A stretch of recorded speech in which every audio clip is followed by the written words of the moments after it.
जय हिंद दोस्तों। आज का जो हमारा टॉपिक होगा वो काफ़ी इंपॉर्टेंट टॉपिक होने वाला है। वो है जो योगी आदित्यनाथ जी ने बोला है कि अगर बटोगे तो कटोगे।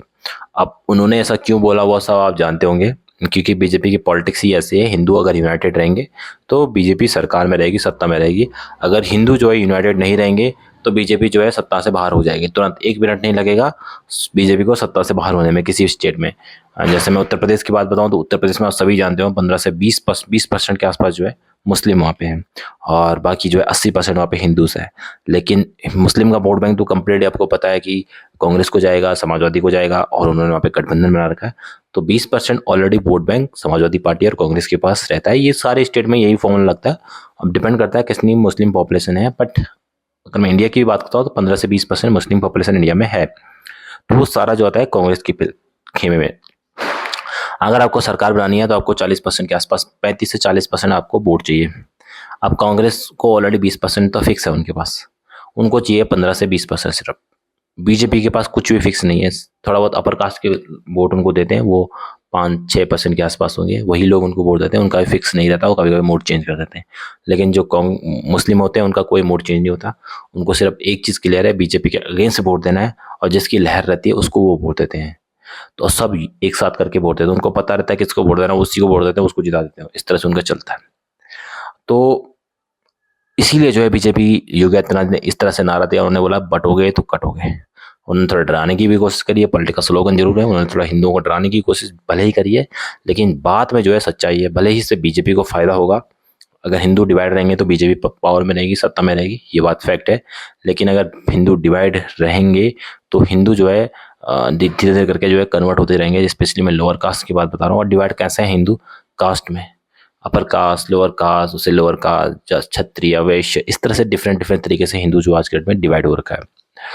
तो जब हिंदू आपस में डिवाइड हो रखा है तो उससे नुकसान क्या होता है हिंदूज को, कि हिंदू जब डिवाइड हो रखा है तो भाई जो लोअर कास्ट के लोग होते हैं उनको ड्यू रिस्पेक्ट हिंदू धर्म में नहीं मिल पाती है। यही रीज़न रहा है हिस्टोरिकली। अगर हम देखें तो जैन धर्म का फॉर्मेशन होता है, बुद्धिज़्म का फॉर्मेशन होता है, सिखिज़्म का फॉर्मेशन होता है। ये सारे लोग जो हैं ये वही लोगों ने अपना एक धर्म बनाया, जिनको शायद जिसके विषय हिंदुज़्म में हुआ, और इन लोगों ने अपना एक धर्म बना दिया और उसको फॉलो भी करते आ रहे हैं। आप देखते होंगे करोड़ों फॉलोअर जो है आज के टाइम बुद्धिज़्म के हैं, करोड़ों फॉलोअर जो है जैनिज़्म के हैं, करोड़ों फॉलोअर जो है आपके सिखिज़्म के हैं, और ये सब ऑलरेडी जो है हिंदूज थे एक टाइम पे।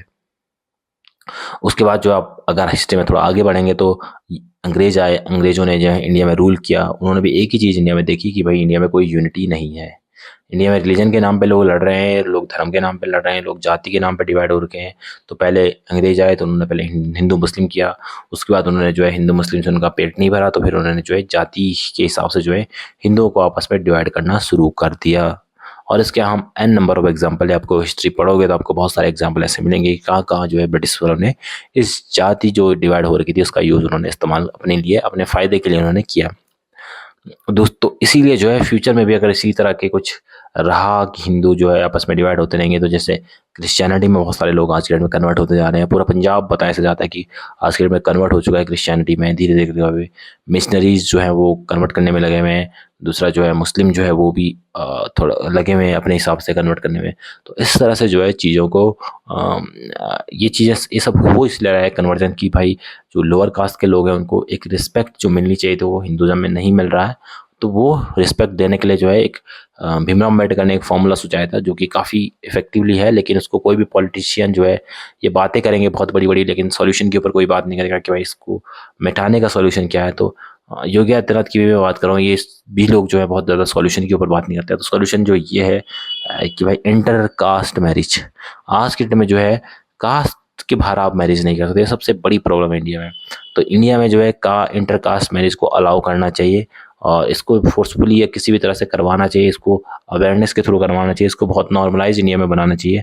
अगर ये जो इंटर कास्ट मैरिज अगर इंडिया में होने लग गया हिंदुज़म में, तो आप समझो कि कास्ट सिस्टम जो है एक दिन का काम है। 1 साल या 2 साल या 5 साल या 10 साल के अंदर अंदर पूरा का पूरा कास्ट सिस्टम जो है खत्म हो जाएगा इंडिया से। ये इसका एग्जैक्ट सॉल्यूशन है, बट इसके ऊपर कोई बात नहीं करता, और जिससे वजह से कास्ट सिस्टम जो है बना रहता है। जय हिंद, जय भारत।